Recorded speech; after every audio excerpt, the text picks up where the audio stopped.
W's and L's, the weekly recap show where we give a dub to the things that we do like and an L to the things that we don't. Go ahead. Boom.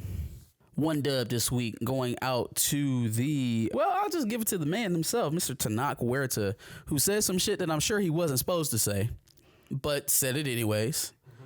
After the SDCC convention last month, I believe they said that they immediately went to go and do some reshoots. I would hope so. I would hope so. Now, I don't know what that means for the film. I don't know what that means for, what it's going to look like. What they're adding, what they're taking out. We have talked about ad nauseum how Marvel has changed things even in post-production that have completely flipped the direction of the movie based on things like leaks, based on, changes to the overall plan going forward. It did seem like they probably cut phase 4 short. I mean, it's only been a year. Prior phases, we've seen, 2, 3, 4, 5, 6 years worth of content. So I think that since this one was mostly comprised of the year of 2022 and 2021, so I guess it was 2 years. Mm-hmm. So 2 years. It was one of these shorter phases. Was there an adjustment in direction? I don't know. I can't tell you. But what I can tell you is for all those folks who can't stop telling me that the movie's already done or that it's too late to do this, that, and the third, shut up. Shut up. Shut up. Because something was changed in that movie. Now, we don't know what it is. If I had to put some money on it, Bastard Baby probably is a little much. And cancer for a comic book character who has the heart-shaped herb after we've literally watched that same nation save a man from a shotgun wound to the spine. I don't think so. Bullet wounds don't just magically heal overnight. They do here. Offered Killmonger help from a stab wound to the heart. I think they can handle cancer. If I had to guess what would be reshot out, probably be those things, but that's given a level of benefit of the doubt that they also don't deserve at this point. Maybe some tweaks to fit this in as a blip movie. I think it's possible that they've seen people kind of accept it if it were a blip movie from both sides, from the recast side and from the non-recast side, and so that would kind of make sense. It's possible. What it also says to me is that they weren't completely confident in whatever that was going to be produced. That was apparent from six script rewrites. 6 script rewrites in, 2 delays, and a trailer reveal at SDCC, and they're still not completely confident in what it is that being put out there. Sounds like chaos to me, but hey, you guys enjoy. First L I got is going out to the attack on the FBI office in Cincinnati. I've seen something about that. Yeah, behind the Trump raid, man. It was a fucking fanatic nut. So, yeah, man. Trump got raided, what was it, early Thursday morning? It was, I think, for stealing nuclear documents from the White House. That man he's ghetto, y'all. He's ghetto as hell. Like, yeah, he got money, but he is the one of the most ghetto people in the entire United States and all of the world. He just rich. He would be a trailer park boy if he wasn't fucking rich. Yeah, I mean, between what he's doing now and the fact that he buried his ex-wife on his golf course. What? On the golf course? Yeah, bro. Pretty sure. Is that allowed? Can you just bury a body wherever you want to? Don't ask me, bro. What the fuck? Why did Donald Trump bury his first wife, Ivana, at his golf resort? Okay, yeah, I want to stop talking about that because that sounds like some shady shit. But anyways, the fact that there are still people who are willing to do this type of radical stuff in his name now, that should worry y'all for 2024. That should worry us all for 2024. If there's still that type of fever for him at this point, I don't even think that this is something, unless something sticks, unless the Southern District of New York, unless the Justice Department, unless the FBI, unless something that they got going on sticks to him and he actually is convicted of something, you all should be worried for 2024 because this doesn't do anything but make him more emboldened and more supported by his followers. Now, the one thing that he probably has to look out for is where he's going to get his money from. Because I'm hearing a lot of big time conservative donors are moving their support towards Florida Governor Ron DeSantis. But I would argue that is going to be an interesting dynamic because I think the vast majority of the Republican base still is pro-Trump, at least talking about the electorate, the voters, right? Maybe not the politicians and donors, but the voters. Y'all have lost y'all party to the radicals. It's gone. You're not going to rein them back in with DeSantis. Even DeSantis himself has to do a lot of that cartoon villainy bullshit to keep his base riled up. You've lost it. You've lost it. And unlike the Democrats, they actually capitulate to their base over there on the right side of things. Mm-hmm. So you will only see more further right, more divisive initiatives and legislations if they're able to get him through. So, yeah, I would be worried. And honestly, at this point with him, I would say if you're not going to put him in jail, leave him the fuck alone. If you're not going to arrest him, if you're not going to charge him, if you're not going to give him the full long D of the law the way you would give any other citizen, leave him alone. Because the only thing you do is rile up the people that support him every time y'all come after him and do this performative junk like you're actually trying to get him on something and don't. It's just like the impeachment trials that did nothing but make him more popular. And if not for COVID, we'd be looking at a second goddamn term of Trump. Somebody's got to explain to me how his following of mostly obviously conservatives doing shit like attacking, the FBI building is anyway patriotic like they claim themselves to be. Well, it was always in conflict, but if you're a Trump supporter, you're constantly in conflict because you have to support things that don't make sense, that are not true. None of that shit makes sense. So like I'm not looking for. You love this country, but you're doing shit like attacking the Capitol Hill. That doesn't make any sense. Antifa and BLM are destroying the country by rioting and looting, but I'm on my way to the Capitol to tear shit up and shoot and kill people. Yep. And stomp people out and trample them and shit. Mm-hmm. And murder the vice president. That whole patriot thing. Somebody was in our comments about the Brittany Griner video and said, "Oh yeah, fuck her, keep her over there," and all that shit. I'm just like, that's a U.S. citizen. Like, if you're as patriotic as you say you are, like, that's a U.S. citizen. You want her not free. To the Patriots. That shit just doesn't make sense. Not to the Patriots, brother. Not to them. My next L is going out to ESPN for losing out on the up and coming contract renewal for the Big Ten. It's CBS or ABC? CBS, ABC, NBC is where we're going to be splitting up the viewership. So this isn't going to come into effect until 2025, believe it is. Yeah, so we'll have some ESPN games here for the next 3 years, and then they are donezo. Disney is one of the biggest media conglomerates in the country, but there are cracks. There are cracks between aging news media outlets that are rapidly losing popularity, like CNN, ABC, and then you have the sports wing of the news with ESPN that is also losing subscribers and losing popularity. There are some cracks there. There are some cracks. Like it wasn't that long ago that all of these properties were being bought by Disney because their former studios were having to sell pieces of them off to stay afloat. I do not think that it is that far-fetched to say that within the next 10 to 15 years, we see a new conglomerate. Maybe not somebody that isn't already on the landscape, but new. I mean, a new leader. Discovery Plus. No. Because there are cracks in the infrastructure there. There are spots where you see that they're no longer leading. So with that being said, with ESPN and all of the, the perceived bias towards the SEC. I don't know if they were too saddened by this because, yeah, you would like to have them both, but at the same time, you know where your where your biscuits were buttered anyways. Yeah. The SEC network is literally an ESPN network.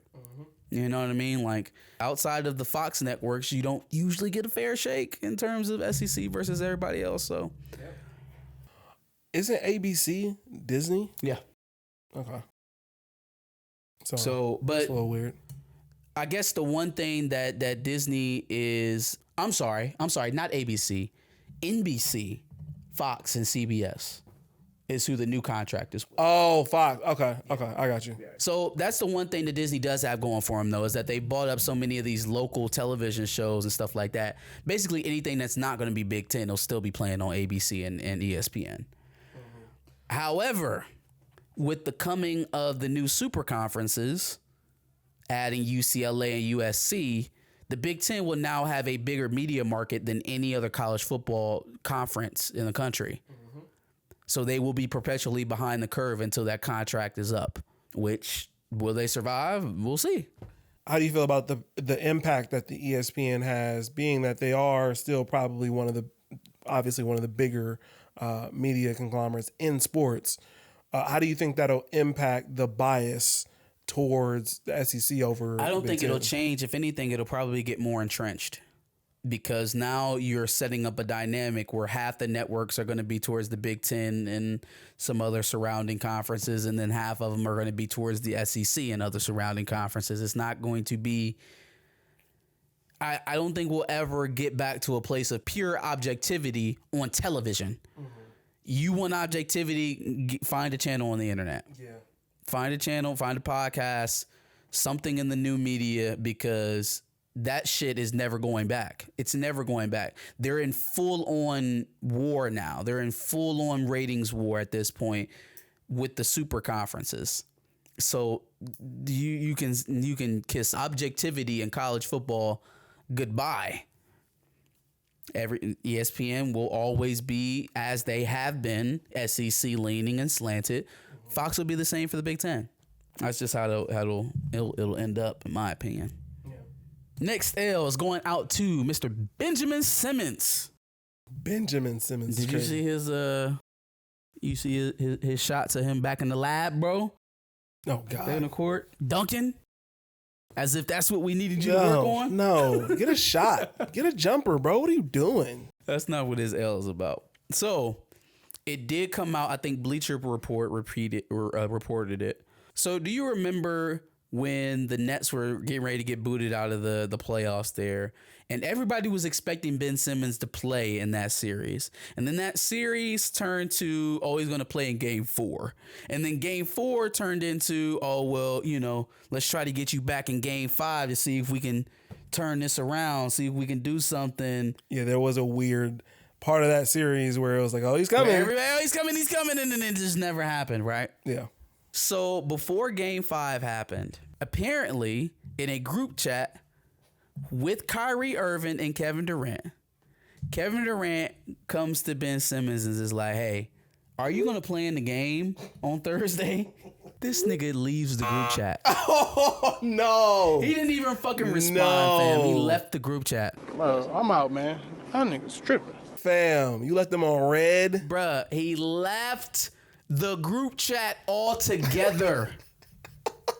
Imagine a nigga leaving the group chat that you just asked whether or not he was going to play, and then showing up to sit on the bench Gucci head to toe. That is crazy. Hey, shut the fuck up about Ben Simmons' health issues. There's nothing wrong with his mental health. Stop it. You're doing a disservice to people who actually need attention paid to them because of their mental health issues by babying this man. Yep. Stop it. There is no mental health issues. None. Stop that. Treat that man like a man and make him take his responsibility serious, because, homeboy, you didn't even say no. But then showed up to the game and sat in the closest seat next to the coach. Hey, I understand why they won't out. I'm not hooping with Ben Simmons. Yeah. I'm not, under no circumstances am I hooping with Ben Simmons. And I'm sure that, they've been in the league long enough and they don't want to see him fall They don't want to see him crumble. You know what I'm saying? Nobody wants to see that. But that is a much bigger factor in Kyrie and Durant not wanting to be there than I think is being led on. I think the addition of Ben Simmons combined with what they gave up to get him, on top of Sean Marks and Steve Nash not being the best guys for the job, I don't believe. I just think the Ben Simmons thing is probably playing a role, especially if you're Kevin Durant, because Kevin Durant has 4 years. Mm-hmm. So he's looking at that shit like, well, damn, if y'all trade Kyrie, you gonna leave me here to hoop with him? You think certain trade packages included Kevin Durant and Ben Simmons? Yes. And Kevin Durant's like, no, fuck no. Yes. Don't trade me with him. Yes. And that has caused some of the trades to go south. Absolutely. Abso-fucking-lutely. I don't think that they want anything to do with any of these niggas at this point, but especially Ben Simmons. Especially Ben Simmons. If they could trade Ben Simmons for some piece and somehow bring back Kyrie and KD, I think they would.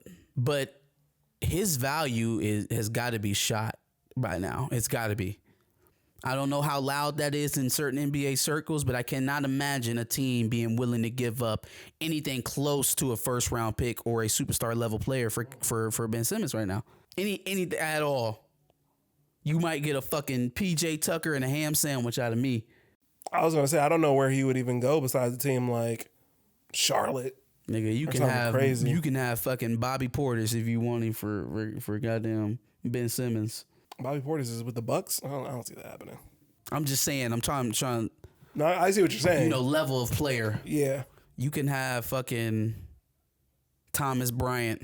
Kings might take a look at Ben Simmons. Is he better than Harry Giles? Is Harry Giles still there? Not Giles. Bagley. Marvin Bagley. Is he better than Marvin Bagley? I feel like because I don't expect Marvin Bagley to be a prolific scorer, I can rock with Bagley more than I can rock with Simmons. But if I'm gonna have the ball in your hands 75% of the time, you got to do something other than dunk. Marvin Bagley's with the Pistons now. Oh, damn! The Kings suck. They suck ass. I don't even know who's. Oh, De'Aaron Fox, Demontis Sabonis, Malik Monk, Harrison Barnes. Oh, they got Malik Monk. Kevin Huerta. They young. Oh, they young as hell. Yeah. All right, on to my toss-up here. I wanted to have a conversation about divesting from relationships with the community. Seems to be a topic that Twitter has been pushing pretty hard, at least on my algorithm this week. So essentially, black women not wanting their black men anymore. They'd rather go to a different race. Yeah, man. It's been a few conversations centered around this that I seen this week that I thought were pretty interesting. So it was the one chick talking about how, her men are colorist and she's tired of it and she's not going to wait around and blah, blah, blah, blah, blah, blah. And then you had the other chick who was trying to tell us basically that men are emotionally attracted to other men and that the only ones that they truly love and respect are other men. Literally only do things for other men.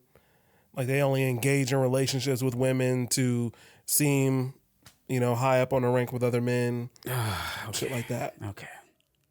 So first of all, the one thing that lets me know that you are either A, dishonest actor, or B, severely ill-informed is when you start a conversation with a generalization, when you start a conversation about behaviors, about psychology, about relationships, about chemistry, and you speak in generalizations. The thing that is very confusing to me is that we live in a time now where people have gone so far when we talk about, sexual orientations.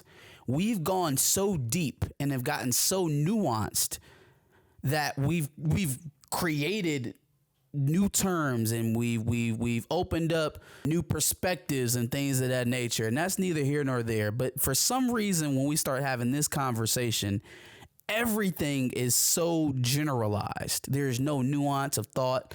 There's no understanding that things that are deemed feminine or masculine are not necessarily tied to that of gender. Certain social ideas that we that we see perpetuated are not just done that way by a certain gender.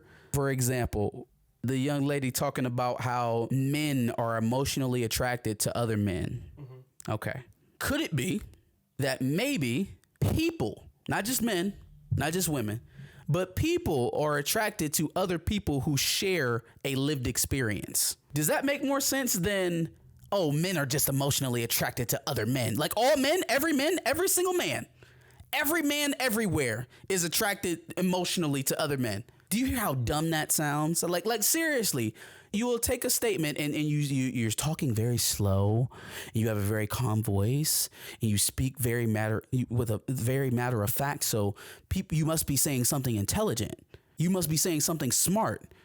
When all you've done is generalize the entire male race, or that's not a race, but the entire male gender to fit your perspective of what all men are everywhere, as a way of describing every man everywhere, because every man everywhere follows the same social behaviors, every single one.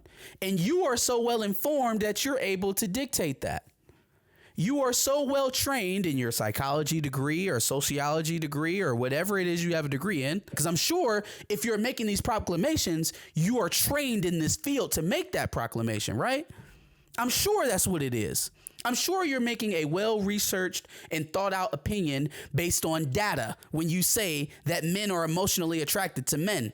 Furthermore, I'm sure that you've tested it to see if that same relationship exists with women, to see if they are more emotionally connected to people who have shared the same life experiences as them. And inevitably, it led you to believe that, oh no, it's just specifically men.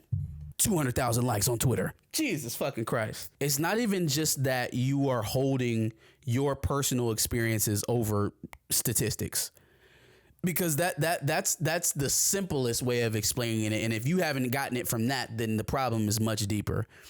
It's the idea that you can make a determination for everyone based off of the situations that you create for yourself. Example, if you are a man who can't seem to get, the woman at the club or wherever you're trying to date for women, and it's not working out for you, and then you get out here on a podcast and you rant and rave about everything that them women did to you to give you a negative experience, and the only thing that you have to provide is your personal experience, you have absolved yourself of all personal responsibility for what the outcome was in your relationships. People do not date themselves. It's this dissonance, man. It's like, I go through things, I've experienced something negative. Now I'm going to scramble to explain it without interjecting my personal responsibility into it at all.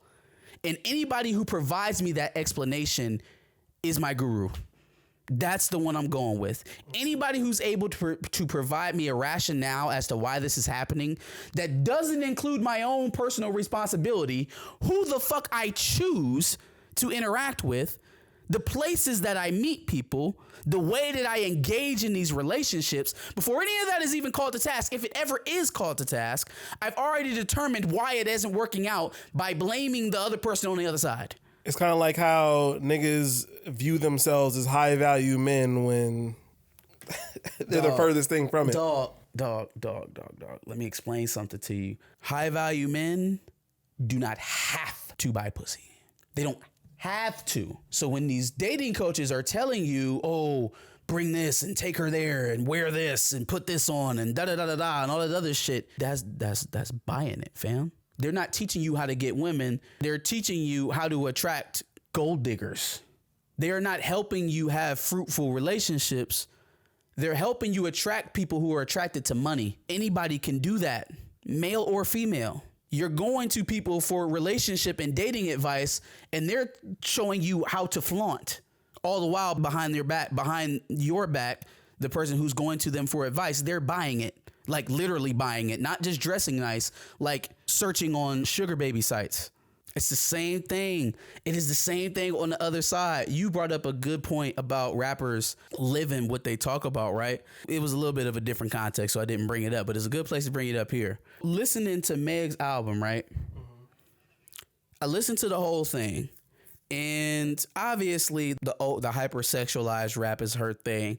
But another common thing that keeps popping up in her bars is this idea that she's not controlled by men and she don't give a fuck whether or not a nigga's there or not because she got a new one coming, and how she's not checked by the peen or nothing like that. How she don't let the peen run her life. Megan, a whole relationship, y'all. Like a whole relationship committed to a man. Who is arguably on a lower status than she is. But in any case, she's in a relationship with a man. She ain't pimping shit. She ain't pimping a fucking thing. She's not pimping him. She's in a relationship with him. She paying for everything. Bro ain't had a hit since that one song with Cardi. You out here in these streets not talking to broke niggas because Meg said don't let the D run you. Meanwhile, she just went home to her dude and went to sleep.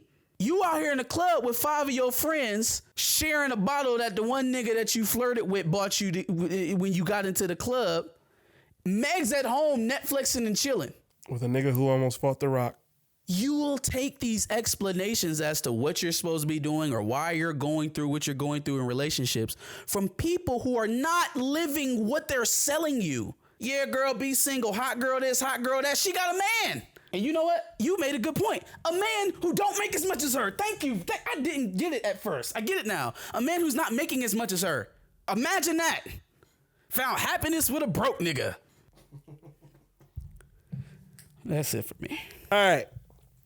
My only full dub this week is going to the fact that Power Raising Kanan already has a green light for season 3 before they even showed this first episode that you haven't watched. But before they even showed this episode, they already got a season 3, which I think happened with season 2 as well, if I'm not mistaken. Or happened with one of the shows. Maybe Tommy's show got season 2 before it even aired an episode. But I don't know, they moving. Also, Power Influence, I guess, is the show that Tate was supposed to have. Officially not What? happening. Yeah. Officially done for. That's childish. So it's only going to be the 3 shows that we have. Weak. Yep. Weak. So that just tells me that they probably for cost purposes are going to fold Tate's story into Tariq's. Those. Yeah. That's what I'm thinking too. Tate, you smarter than Tariq, bro. Don't get got by that nigga. Do not get got. Don't get got by Tariq. Somebody has to be smarter than Tariq in this universe. Somebody. Anybody, please. Somebody. Well, I guess right now. I wanted to make a couple jokes, but then I'm just like, no, they're not. Effie, now. Effie is a solid choice. And Diana like at some point. That's like typical story stuff where like the love interest is the only one that can get under his nose. And it's not even your only love interest. It's like one of 3. I think Diana is possibly smarter than him, but she does some things that make me second guess that. Like how she takes information and then runs right back to her mama and her family. Yeah. Like the way she goes back in and relays it kind of takes away from. I think she's going to, after she find out that Poppy fucking aced up homeboy. Ain't no bitch in my blood. Ain't no hoe in my blood. Once she find out that, then she probably gonna stop running back and telling shit. Man, they didn't even have to include that scene at all. Ain't no bitch in my blood. They didn't have to include that at all. It did feel a little bit shoehorned. Like where did you even come from, bro? Like all you had to do is kill Mecca. That's it. That would have been a sufficient ending for it. But then they also had to kill Zeke. Like, you know what Zeke looked like. You couldn't decipher. I guess it makes all the sense since he's Zeke's daddy. Yeah. How do you get so dark? You know, we asking too many questions. All right. This next, L is also was the L. It's a W and a L. We got a couple of retirements that happened over the week. Serena retired. So dub to her. Shit, the best female athlete I've seen in my time. Of women tennis and being, one of the best female athletes. Serena Williams, Diana Taurasi, Candace Parker. My top 3 right there. Layla Ali. Sha'Carri. She ain't doing enough. She disappointed me. She didn't even make Worlds. I literally only said that because of the conversation we had last week. I thought she was gonna come back focused and really tear that shit up, and she disappointed me. We'll see. I mean, it's not like her career's over. Career's not done, but she needs a wake up call. Yeah. All the extra shit is not. It's not worth anything if you're not winning. I agree. That's kind of point blank. I agree.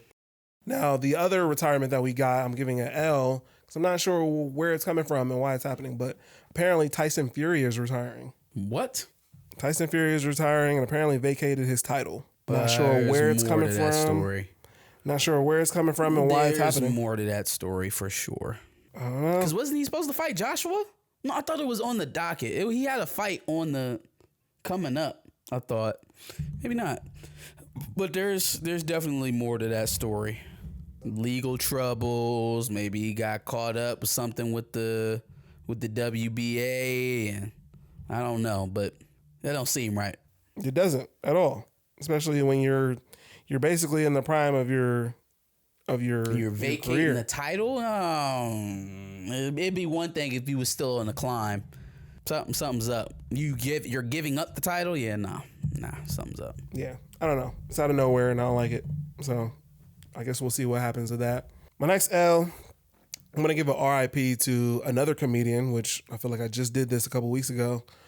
Teddy Ray, who you probably know from being having the meme of double cheeked up on a Thursday afternoon. I was walking down the street one day, and I be looking at asses and shit, and I seen little yoga pants coming out the nail salon. So I peeped the ass out, and I was like, damn, she thick as fuck. Turn around, TT. I was like, damn, nigga, what you doing out here with all this ass? Double cheeked up on a Thursday afternoon, hella ass. The sun is still out, my nigga. Damn. He also had the meme of, you 36. You 36! I literally just seen the double cheeked up video today. That must have been why. Probably. Yep. Passed at 32 years old. So Damn. yeah, haven't disclosed what the cause of his death was. He was, a little overweight, but I don't know. We'll see. I guess once we get more information about it. But definitely R.I.P. to bro. He was definitely hilarious as well. It's tough to see hilarious Black comedians go on their rise, but R.I.P. My next L goes to Lil Wayne. Are you here for the Carter 6? Doesn't that just sound? That just sounds off. I think we should stop. The Carter 5 would have been a good place to stop at. I mean, granted, neither the Carter 4 or 5 were that good to me, but the Carter 5 is like, it's 5 of them. Carter 6. Well, here's the advantage that the Carter 6 will have. It's not going to have a goddamn narcissistic groomer holding it hostage for half a decade to get it out. So he'll make it for this time, and it'll sound like it was made in 2022 or 2023. Yeah. It won't sound like an album that was made way back in 2008 that just happened to come out in like 2014. That's fair. And Wayne has done a good job of at least providing amazing feature verses. Mm-hmm. But solo wise, I just haven't been that interested in them in quite some time. Yeah, the feature verses have been kind of keeping him afloat as a rapper, in my opinion. Solo project wise, I just don't know if he got it in him anymore, man. I honestly don't believe Wayne. Well, okay, I'll say this. When Carter 5 came out, I felt like he no longer had the lung capacity to rap anymore. Like it sounded like he was labored. Mm-hmm. As of late, it's been sounding a little bit better. But then again, I'm still going off of the last time I seen a solo project from Wayne, which was Carter 5, and that just wasn't the greatest at bat. So also, it just reminded me, been having some conversations on Twitter about the game's newest release. 30-track Bean? Jesus. 31 tracks. Almost 2 hours. I'm not listening to that, bro. I'm not listening to that. Like, I've been hearing good reviews and everything. I don't hate the game. Game has come out with music that has been good, albums that have been good. I am not listening to 31 tracks of the game. I promise you I'm not. And a 10-minute diss track to Eminem. I'm not doing it. Yeah, I heard that. Which I am not doing it. I honestly believe this man. This man, he needs beef to survive. Oh, yeah. He needs beef to survive. Yep. Like at one point, it was like, all right, I don't know why he's doing this. I wish he would stop. And now it just feels like the only way he can stay relevant is beef. Yep. Controversy. Beef and name calling, or Which not name calling, name so dropping. Unfortunate because he's such a masterful rapper. Yeah. It's just he's of He late. can't stay afloat without beefing and name dropping. Yeah. It's what his rap has become is name drop city. Yep. Your wife, your girlfriend, this rapper, that rapper. It's like, my nigga, are you still you? Are you still the game? Like, nigga, rap. Didn't come here for no fucking gossip. The fuck is this, shade room? I didn't come here for that. I remember when he went through a whole like Black Lives Matter phase, and it was like, oh, maybe he'll reflect that in his music at some point. Nope. Same shit. Nope. My last L before I go Davidson? into a toss up, huh? Pete Davidson? No. No. I've first of all, I don't think I've ever just added them on an L or W list, but we've just never talked about it, and I've never felt compelled to. Oh, yes, we have, when he got that fucking tattoo. Oh yeah, fair enough. Got that damn tattoo. But with all the news about them, I feel like it'd probably be something to talk about, but I don't care that much. I feel like you don't care. I felt like I said that they wasn't going to be together for 6 months. So good luck on your tattoo removal there, PD. Apparently he's going to therapy for his trauma that he over received from Kanye. Listen to me, fam. You sent that man a picture of you being in his bed's wife, and then it ended up on the internet. His bed's wife? His wife's wife. His wife's bed. His wife's bed. What did I say? His bed's wife. His wife's bed. And then it ended up on the internet. And then somehow her face ended up on you. And then somehow his kid's initials ended up on you.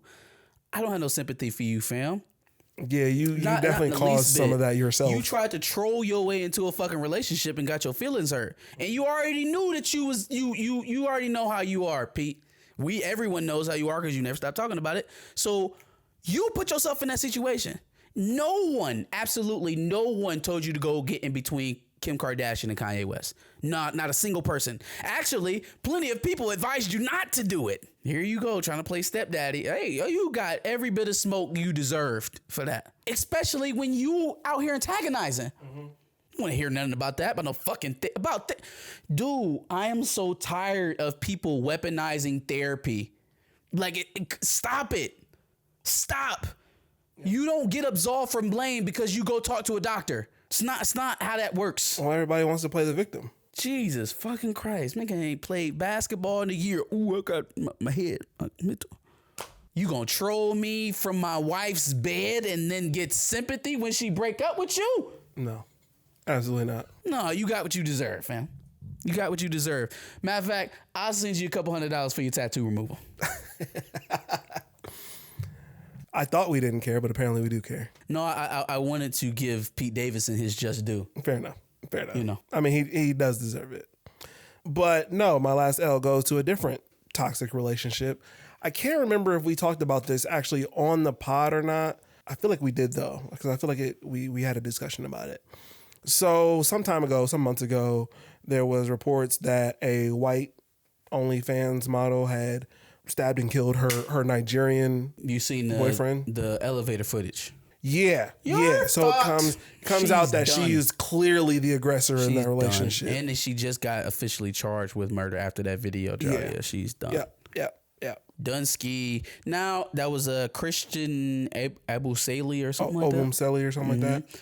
Now, not a whole lot of love lost there for Christian, because Christian had a whole lot to say about black women and how much he loved white women and all that other stuff and blase skip. Mm-hmm. So it ain't a whole lot of love lost there, but she definitely lying about that self-defense shit for sure. And we did talk about this because I remember we had mentioned all the stuff that he had said, but then also said like, none of that is the reason he didn't deserve to die because of any of that.